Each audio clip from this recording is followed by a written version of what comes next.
नमस्कार। श्रीमती मोहरी देवी तापड़िया कन्या महाविद्यालय के इस यूट्यूब चैनल पर आपका हार्दिक स्वागत है, अभिनंदन है। स्वागत करता हूं उन ज्ञान पिपासुओं का जिनका हिंदी से सरोकार है। प्यारे विद्यार्थियों, आज हम जो हमारा जो अध्ययन बिंदु है वो है रस के अवयव या अंग। हमने रस संप्रदाय का पिछले वाले जो वीडियो है उसमें हमने रस संप्रदाय के बारे में हमने पढ़ा, रस के बारे में पढ़ा, रस की जो परिभाषा है इत्यादि वो हमने पढ़ी और उसके बारे में एक थोड़ा सा हल्का सा एक बार अवलोकन कर लेते हैं। उसके बारे में बता देता हूँ कि रस जो है आचार्य भरत मुनि जो रस के प्रथम आचार्य माने जाते हैं, उन्होंने सबसे पहले जो रस की व्याख्या की थी और ये भी आपको बताया था कि जो रस संप्रदाय है वो कितने प्रकार के हैं। रस संप्रदाय के जो भेद है वो लगभग 6 प्रकार के हैं। रस संप्रदाय 6 है और उनमें सबसे जो पहला जो संप्रदाय है वो रस संप्रदाय है जिसके प्रवर्तक आचार्य भरत मुनि हैं।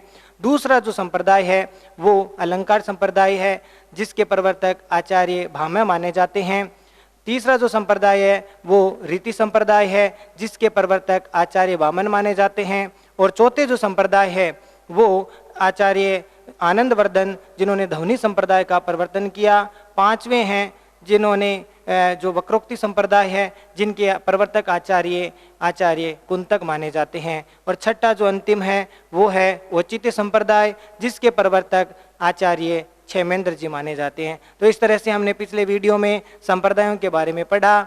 आज हम रस के अवयव, रस के बारे में पढ़ेंगे। रस के जो अंग है उन अंगों के बारे में, अवयव के बारे में हम आज अध्ययन करेंगे। सबसे पहले प्यारे विद्यार्थियों, मैं आपको बताना चाहता हूँ रस से तात्पर्य क्या है, रस का अर्थ क्या होता है। रस का मतलब होता है आनंद। आनंद का पर्यायवाची ही रस होता है। यानी हमारे उपनिषदों में ये कहा गया है कि जो आत्मा और परमात्मा है वो दोनों रस स्वरूप है। आत्मा और परमात्मा क्या है? रस के स्वरूप माने गए हैं। जिस प्रकार से जो आत्मा और परमात्मा, जिस प्रकार से जो धरती पर जो धूप पड़ रही है वो एक सूर्य का ही अंश है, सूर्य का अंश है, इसी प्रकार से हमारी आत्मा उस परमात्मा का अंश मानी जाती है। क्योंकि परमात्मा क्या है? परमात्मा सत्य चित आनंद स्वरूप है। परमात्मा क्या है? सत्य चित आनंद स्वरूप है, जिसको हम सच्चिदानंद कहते हैं, सत्य चित आनंद। तो अगर परमात्मा सत्य चित आनंद स्वरूप है तो हमारी आत्मा भी क्या है? उसी का ही अंश है। इसीलिए हमारी आत्मा भी क्या हो गई? सत्य चित आनंद अर्थात सच्चिदानंद स्वरूप हो गई। अपन कहते हैं कि भी आत्मा है सो परमात्मा, यानी कहीं न कहीं बस शब्द में इतना ही फर्क है, वो परम आत्मा है, वो परम आत्मा है और हमारे जो शरीर के भीतर है वो आत्मा है। बस इतना ही इसमें फर्क है। अब इसके साथ हम चर्चा करेंगे आखिर जिस प्रकार से धूप में, जिस प्रकार से कोई दर्पण है या शीशा है उस पर धूल जम जाती है तो उसका जो प्रतिबिंब है, कोई सामने उसको जो देखने वाला जो उसका प्रतिबिंब है वो स्पष्ट हो जाता है, फीका हो जाता है, उसका जो प्रकाशित होना वो थोड़ा धुंधला हो जाता है। जैसे ही उस उस शीशे में, शीशा या दर्पण है उसके ऊपर से धूल का वो आवरण जैसे ही साफ हो जाता है, जैसे ही साफ होता है तो जो दर्पण या जो शीशा है वो स्वयं ही प्रकाशित हो जाता है। ठीक उसी प्रकार से हमारी आत्मा पर अज्ञान का जो अंधकार है, अज्ञान का जो आवरण है वो ढका हुआ जब तक रहता है तब तक हमें उस परम तत्व का या आनंद स्वरूप का दर्शन नहीं हो पाता। जैसे ही अज्ञान का आवरण हटता है तो हमें हमारी आत्मा में आनंद का जो स्वरूप है वो प्रकाशित होने लग जाता है। तो ये हमने रस के बारे में थोड़ी सी आपको चर्चा की, बताई। इसके अब आपको बताते हैं कि आचार्य भरत मुनि है, भरत मुनि ने बताया कि काव्य को पढ़ने या सुनने से जिस आनंद की प्राप्ति होती है, ये बहुत महत्वपूर्ण है प्यारे विद्यार्थियों, कि भरत मुनि ने, आचार्य भरत मुनि ने कहा कि काव्य को पढ़कर या सुनकर जिस आनंद की प्राप्ति होती है, जिस आनंद की प्राप्ति होती है उसे रस कहा जाता है। क्या कहा जाता है? रस कहा जाता है। क्यों? क्योंकि अगर कोई काव्य या नाटक को हम देखेंगे, पढ़ेंगे, ना काव्य को पढ़ेंगे, नाटक को देखेंगे, तो काव्य को पढ़कर या सुन करके हमें जो आनंद की प्राप्ति होती है उसे ही भरत मुनि ने क्या कहा है, भरत मुनि ने उसको रस कहा है। उसके भरत मुनि बताते हैं कि संसार में सब लोग अपने अपने सुख और दुख के कारण सुखी और दुखी होते रहते हैं। ये स्थितियां सांसारिक जीवन में होती रहे, अपने अपने लोगों के सुख और दुख हैं, और सुख में हंसते हैं तो दुख में रोते हैं। लेकिन काव्य और नाटक में ये क्षमता होती है। सांसारिक जो घटनाक्रम तो अलग हो गया, सांसारिक में संसार में लोग अपने सुख से हंसते हैं, दुख से रोते हैं, लेकिन काव्य या नाटक में ऐसी क्षमता होती है। भरत मुनि मानते हैं कि काव्य या नाटक में ऐसी क्षमता होती है,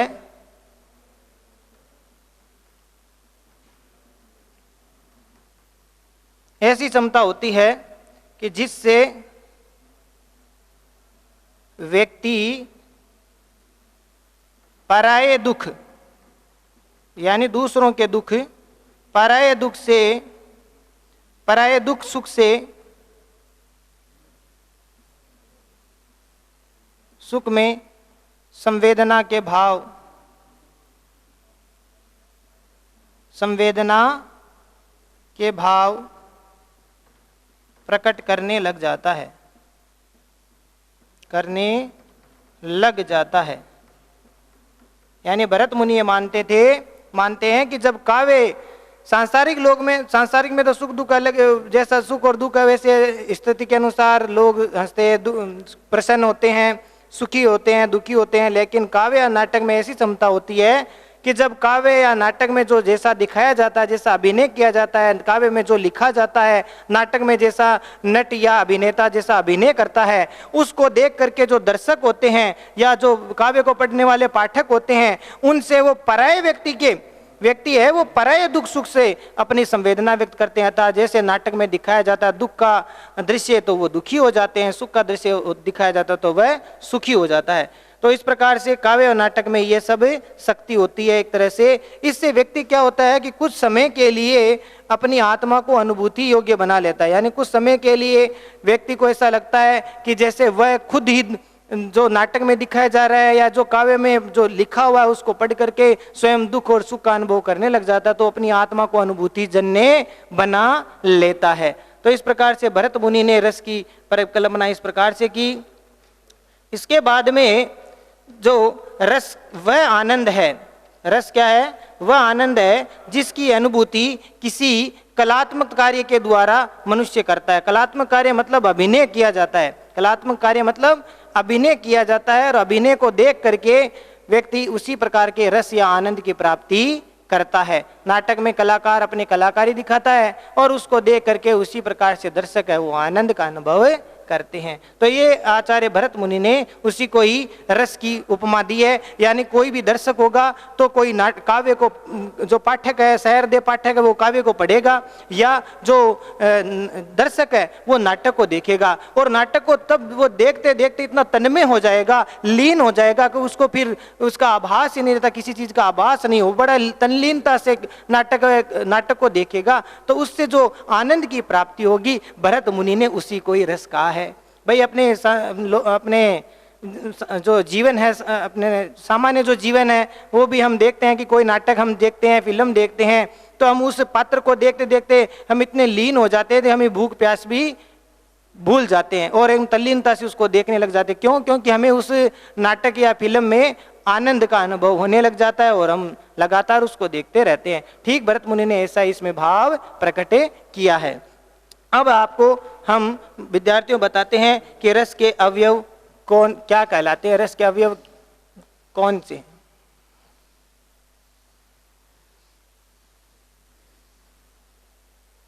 रस के जो अवयव है वो कौन से, यानी रस की सामग्री,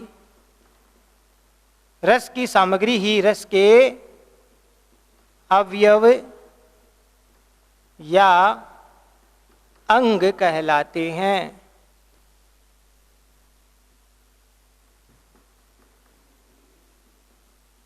अर्थात सहृदय जो पाठक है, सहृदय पाठक, पाठक मैंने पढ़ने वाला, वह श्रोता माने सुनने वाला, सहृदय पाठक या श्रोता के हृदय में जो काव्य या नाटक को देख करके श्रोता काव्य या नाटक को देख करके या पढ़ करके सुन करके जो तन्मयता से उत्पन्न आनंद का नाम, जब वो आनंदित होता है को देख करके जो आनंद का अनुभव करता है,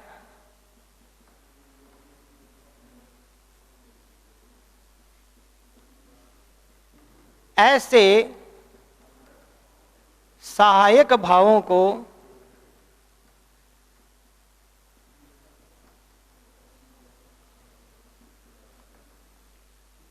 रस के अवयव कहते हैं। रस के अंग या अवयव कहते हैं। यानी जो सहृदय पाठक है, सहृदय का मतलब हो गया जो हृदय सहित, अर्थात ऐसे भावुक जिसमें संवेदना को समझने की सामर्थ्य है। यह नहीं कि कोई पागल व्यक्ति है और उसको कोई नाटक दिखाया जाए और उसको कोई काव्य पढ़ाया जाए तो उसके भीतर किसी भी प्रकार का भाव है वो नहीं आएगा।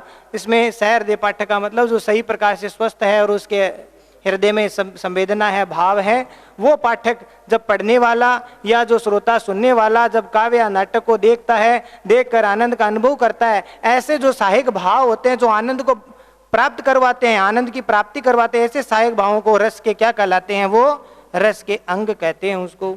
तो प्यारे विद्यार्थियों, रस के अंग की परिभाषा आपको समझ में आई। अब रस की जो भेद है वो किस प्रकार से हैं? रस के मुख्यतः 4 भेद माने जाते हैं।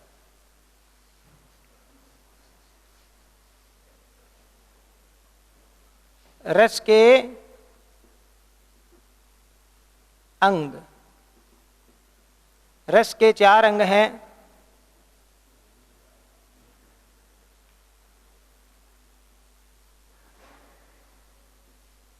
पहला है स्थायी भाव,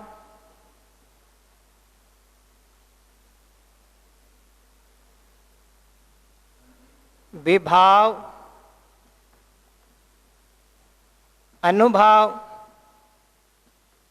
और संचारी भाव, जिसको व्यभिचारी भाव भी कहते हैं।